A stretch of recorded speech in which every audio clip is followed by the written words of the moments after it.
Yo, what is going on, guys? White Citadel back in the yard once again, and I got some beautiful gameplay for you guys to feast your eyes upon. I got this all tonight.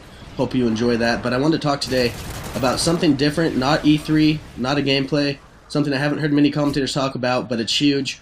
Wreck-It Ralph, the new Disney Pixar movie, totally about video games, has a bunch of licensed characters, exactly like the movie Who Framed Roger Rabbit. They went out there, they didn't just make their own characters, they went and got real classic video game characters we have seen in our childhood throughout the 80s and 90s. I haven't seen anyone brand new, but a bunch of characters from the classic arcade games. I saw Zangief from Street Fighter 2. I saw Bowser from, obviously, Mario Brothers. I saw the Ghost from Pac-Man, the Zombie from House of the Dead 2. I saw a bunch of big guys, even Q*bert had a little cameo, and there's going to be a lot more in the movie, and I'm very excited about this film. For one, I really like what Pixar's done. They've been a very fantastic kind of replacement to the classic Disney Channel movies we've had in the past. And, I mean, we had The Lion King, we had Aladdin, we had a chain of really, really good movies in the 90s, and Pixar had a whole lot to live up to, and they really did it with Toy Story, and they've done it since then, Finding Nemo. They've had just a plethora, I don't know if that's a real word, but if it is, they've had a plethora of big movies, and they have a lot to live up to with Wreck-It Ralph, because I think it's going to draw in a lot of the older crowd. When people saw that trailer, people saw the classic characters that they've known and loved for years. I think a lot of people are going to go just to see, who's going to make the cameo, who's going to be a role in the movie, and, who's going to be the bad guy. I'm very excited to see what this movie's about.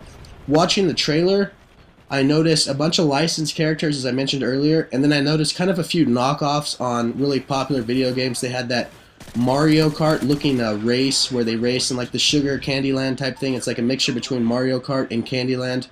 And then they had a game called Heroes Duty, which looks a whole lot to me like Halo and the Metroid series, along with a little bit of the characters look like StarCraft characters as well. So everything they did looked very authentic. They didn't just make their own characters. They went out and took classic characters from classic video games, and just the whole vibe of video games, everything felt very authentic to me. And I think that that's going to not only appeal to the little kids, obviously the little kids are going to go see it, it's a Pixar movie, but the adults, the 20, the 30, even the 40-year-olds are going to go check in to see what their favorite arcade character does and how that's all portrayed. Now, in terms of the plot of the movie, it looks like Wreck-It Ralph is a bad guy. He looks very similar to how Donkey Kong looked in the original Mario Brothers games. He destroys a building, and then a guy by the name of Fix-It Felix goes and fixes the building, saves all the people, and kicks Wreck-It Ralph off. And long story short, after 30 years of doing this, he gets annoyed of being the bad guy. He works really hard, and he's tired of people not really respecting what he's doing. In fact, quite the opposite. People disrespect him because he's the antagonist of the video game. I mean, what do you expect? So after a while, Wreck-It Ralph gets pissed off and decides that he does not want to be the villain anymore. He wants to go into this video game central station and be a good guy. He wants to try being a good guy for once and try out some different games. So we see him in the trailer in like a Grand Central Station, but for video games. And in that couple scenes, if you pay very close attention, you can see a bunch of cameos. You can see Paperboy in the background. I've heard some people say you can see the guy from Assassin's Creed up on the wall if you look really carefully. But anyway, he's going to try out for Heroes Duty, which is this Halo Metroid type game, and he's going to try his hand at being the good guy for once. And I have a couple of theories on how this movie is going to end.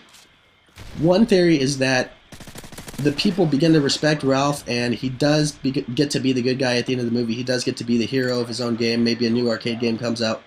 And then my other theory, this is probably more likely to happen, is that he is going to understand that everyone kind of has their own role in the world, and we have to play it for everything to be fair and balanced. So even though he's the villain, he's making a bunch of kids smile, because without him there, the game would be stupid. There'd be no point to it. So maybe he understands that, even if you don't really like your job, everyone's job is important, and maybe he'll learn to live with it, and who knows, maybe they'll change things up a little bit. Maybe he'll get to be the good guy half the time, and Felix will be the bad guy. I don't know, but I do expect to see a cameo by the character Donkey Kong in this movie. Why? Those of you that know, from way back in the 80s, Donkey Kong was the bad guy in arcade video games. He was Mario's arch nemesis way before Bowser, and he really came of age in the 90s and became a good guy in the Super Nintendo games, the fantastic platformers that featured him. and his little brother and his little sister or whoever. And I think that he's going to have a cameo. He's either going to tell Ralph how to be the good guy, or he might explain to Ralph that being the bad guy is not that big of a deal. But I definitely think that we're going to see Donkey Kong. We're going to see a lot of Capcom characters. We're going to see a ton of characters. Trust me, we did not see all of them in the trailer. In the movie, there's going to be a lot more brand new guys to witness, so I'm very excited. It's definitely going to be a movie I'm going to see. I haven't seen a Pixar movie for a little while in theaters. I've seen them on DVD or Blu-ray or whatever, but I feel kind of weird seeing a little kid's movie in theaters. So Wreck-It Ralph is definitely going to be the exception. I plan on seeing that opening night. Can't wait to see how they incorporate video games in the plot. Can't wait to see what characters are the good guys, what characters are the bad guys, and how they portray these classic characters in the movie, and you know what their attitude is. It's going to be exactly like Who Framed Roger Rabbit. We get to see these characters in a new light, and Pixar gets to use their magic and kind of recreate these classic people we've seen, so I'm very excited about it. Everyone drop a comment. Let me know what you think about Wreck-It Ralph. I will leave a link to the trailer in the description, but I'm sure a lot of you have seen it. It's been all over YouTube the last few days. So I am out, guys. Have a good rest of your week. I'll be back in a couple days with the gameplay. Again, I am moving out of my house, so getting my HD PVR, my TV, my Xbox, and all that connected has been kind of an annoyance.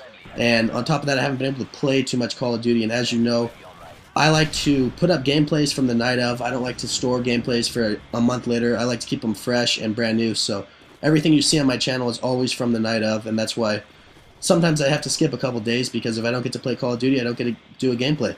So anyway, like, comment, do whatever you want to do. I am out, guys. I'll see you next time. Later.